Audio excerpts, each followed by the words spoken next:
Afternoon. Dwayne here, Dry Creek Wrangler School. About time to put another video out. About time to finally answer some questions I've been getting. And so we're just gonna talk to you today. We're out here looking out over the grassland, the neighboring ranch next door, and my horses are right here eating. They probably pass back and forth. So I've gotten a lot of questions, and it's reasonable and it's definite. And so we haven't answered before now because we didn't have a clear and definite answer.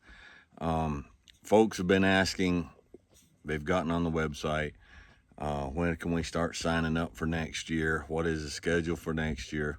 So I need to announce now that we are not signing anybody up for next year.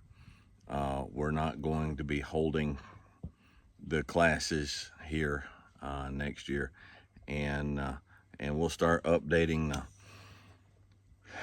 the website on that stuff. But we're not going to be doing it. That's not saying we're shutting the school down permanent, but we need to regroup, and we need to kind of restructure some things, and we need to just redo some things. And so, hey Annie, so next year that's what we're going to do. We're not going to be booking anything out here. I apologize for not letting you know sooner, but like I said, we had some things we had to get answered. We had some directions we had to figure out.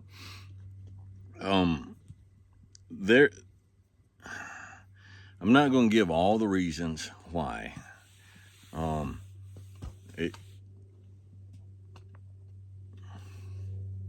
just Annie chewing on a ball. One of the main things is, I don't know about everybody else but myself, when you start a business or you start a career or whatever, you don't always know everything about yourself and about that business.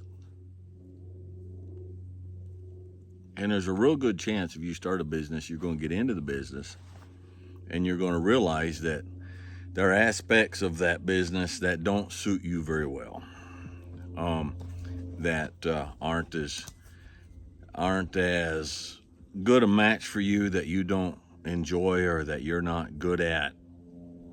And so that's part of it. One of the biggest difficulties we've had with this business has not been with the quality of students. We've had great people out and had a great time, but at heart, I'm a very solitary fella. I prefer to be alone. And I really need my solitude. Those family that's been with us on here for a long, long time, since we started, we've talked about this, and that I have been working on myself for several years. For several years, I was a really stressed out, wound up fella, and I've really been working on just becoming the calm, chill, laid back fella I am now. And one of the things that gets in the way of that is being surrounded by people all the time. And the people don't have to be a problem themselves. It's just people. And I start getting uncomfortable. And having, for a huge part of the year, having people, strangers, and I want to, for those students that come through, 99.9% of the strangers have been exemplary. Okay, it's not a problem with a particular type person, but we have people in our house for 6 months out of the year, and that's how we set it up. It's what we had, bunk houses, separate little cabins or stuff would have been more ideal, but this is what we had. It was deliberate, but it turns out it's not ideal. We'll put it like that. I just don't want to have, I don't want to have a job where I have strangers in and out of my house, a different group every week, no matter how wonderful they are. I don't sleep well. In fact, I don't sleep in the house. When school's going on, I don't sleep in the house. And so it's just, that has been a big part of it. When there's someone who's, don't bump that, sweetie. Someone said, and you probably know the quote, that so many men live a life of quiet desperation. And I did for years and years and years. I did what I had to do, regardless of what it did to me, regardless of what it turned me into, regardless of how I felt about it, because it was my job, or it was my responsibility, or it was whatever. And I decided, a long time ago, I just wasn't going to do that anymore. And so when I started this business, and there are aspects of it that I thoroughly enjoy, very much want to continue, but there are aspects of it that I have caused me to live a life of quiet desperation at times. And I don't want to do that, okay? I don't want to start resenting people, the people that I'm actually here, would like to help. And so I've decided that, I'm going to restructure things and going to remove that discomfort and that liability from what we're doing. And so, and there, there's other aspects, but that was a main one. And I want to, and I talk to people all the time. I talk students who come out here want to talk. And people contact me and they want to talk. There's a lot of unhappy, desperate people out there. I'm sure there's a lot of unhappy, desperate people that are listening to this right now. And we're prisoners. Okay, we're prisoners of so many things, and we're chained up with so many things. And there's so many things in life that we think we have to do. Things that are not healthy for us, things that are not good for us, things that are stopping us from living our best life, from enjoying life, from succeeding in life, just from having peace in life. And a lot of what people go through today is they're in a prison with no doors on it.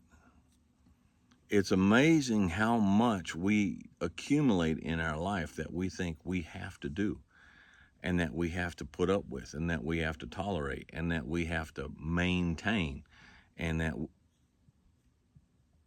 we have people in our life that are not, they're in no way a positive aspect of our life, but we think, well, we're obligated and we're bound because of the past, because of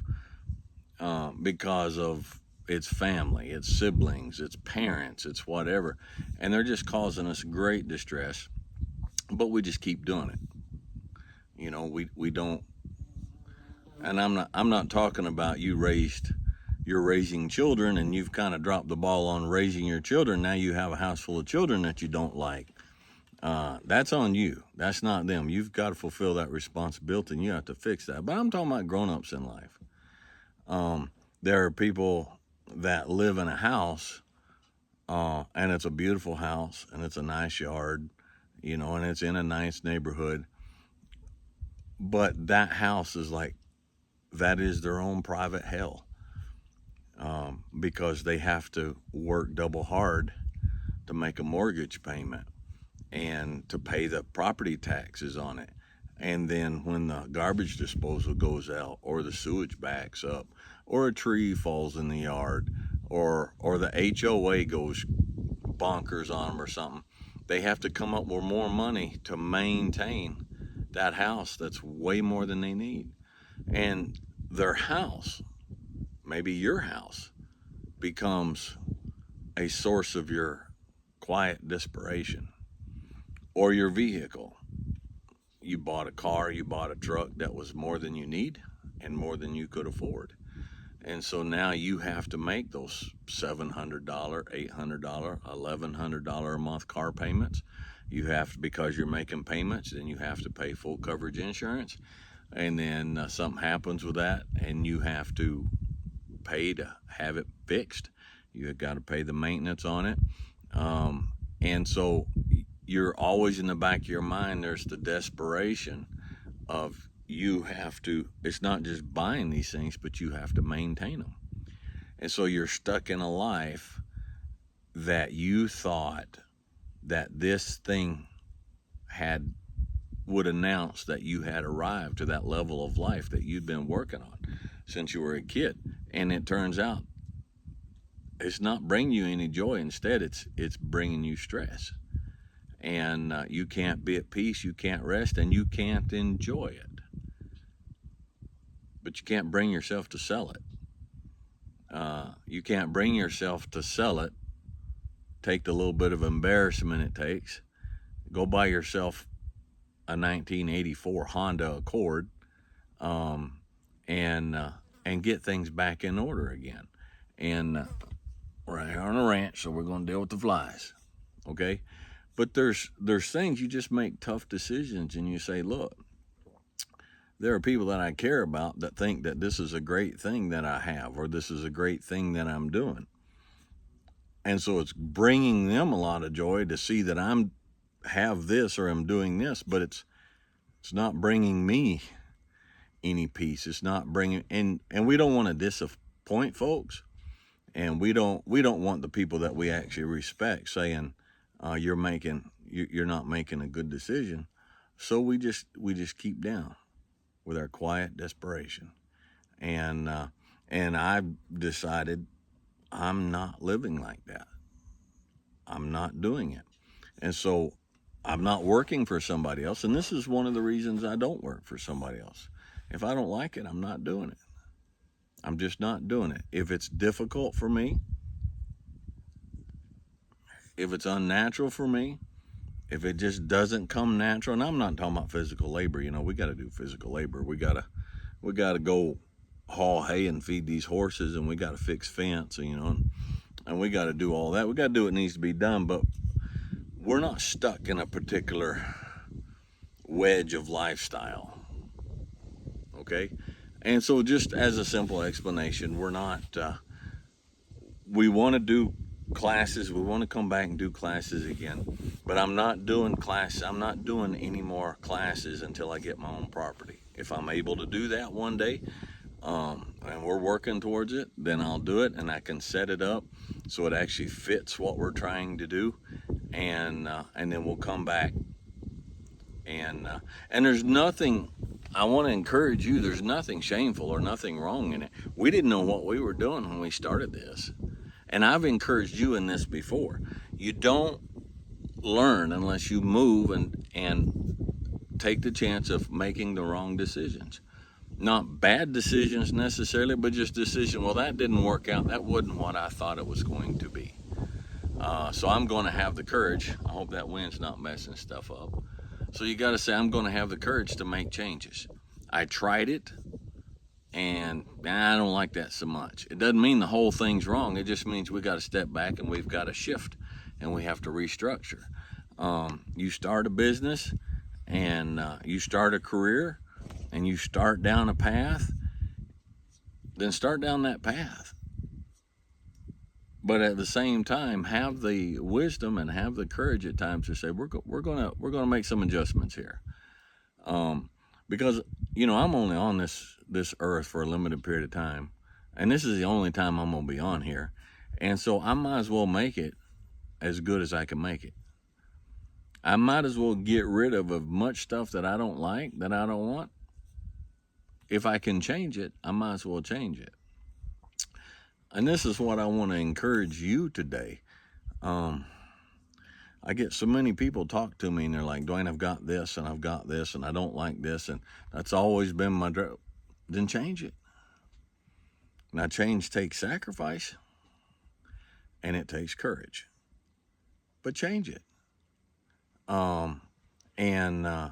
So, you know, the income that's been coming in from people coming to the school and paying for those classes, we're not going to have that next year.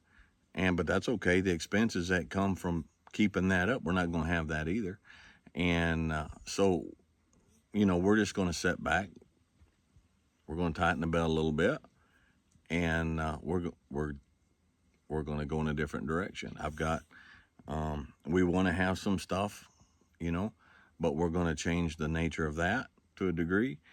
I've got some folks I'm in contact with. We want to start doing some traveling, a little bit of traveling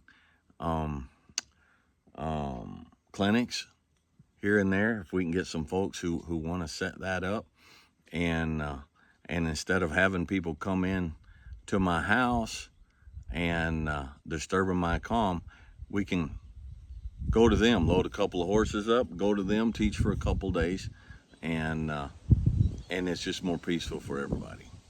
Okay, so that's kind of what's on the plate this winter. We're gonna spend this winter getting over and getting over. That sounds terrible. Not getting over, but resting from class and reaching out and finding some different avenues and making some contacts and maybe setting stuff up for next year.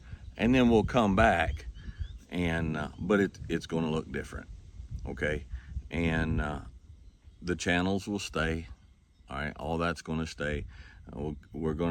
Everything is going to continue except for people scheduling and coming here to the house for 4 or 5 days and taking lessons like that. It just hasn't turned out to be what our original dream was. But I didn't know how to go from point A to point B. And somehow from point A, I took a detour and I wound up at point D. And I want to get back to point B. And so that's what we're going to do. And again, you know, everybody's been great.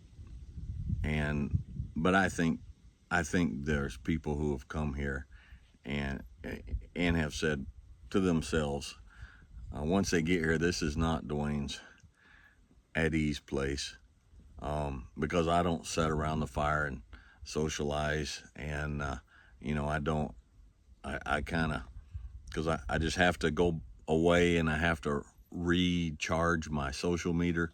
And I think a lot of folks who have come here, maybe they couldn't put into words what they thought, but I think you'll understand. And if you know me from the videos and you know Mama from the videos, then you'll get it and you'll understand. All right, we'll keep doing the videos, keep doing the horse training stuff, and keep doing all that. But some of the stuff just has to be shuffled around, okay?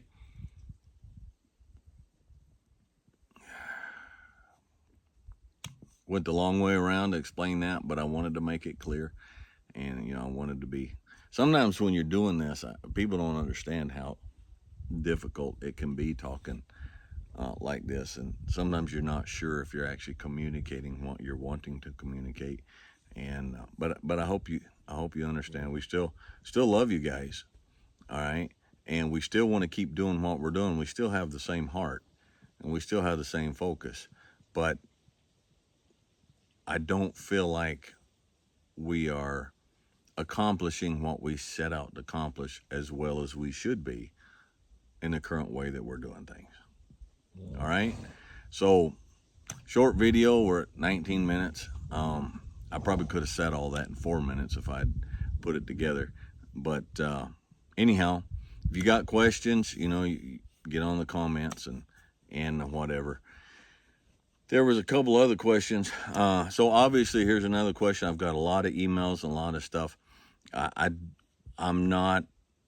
don't need a hired help. I don't need an apprentice. A lot of folks have called and inquired about that, and I appreciate you asking. I appreciate you inquiring. But we're just not going to do that right now until we get things, like I said, redone around. And so I wanted to go ahead and answer that. There's been too many. I haven't just sat down and answered them individually, but that's where that is. So anyhow, if you've got any further questions, you've got the website. You can the email on the website, and you can comment on the channel. And so anything we can do to help, but that's where we're at, and that's where we're going. We're not quitting, we're not shutting down, we're just taking the time to get off, find the off ramp from this road that we accidentally got on, and find the on ramp of the one that we were originally looking for. Okay, I hope you understand. I wish you all the best. Be logical, be reasonable, be safe, and have fun.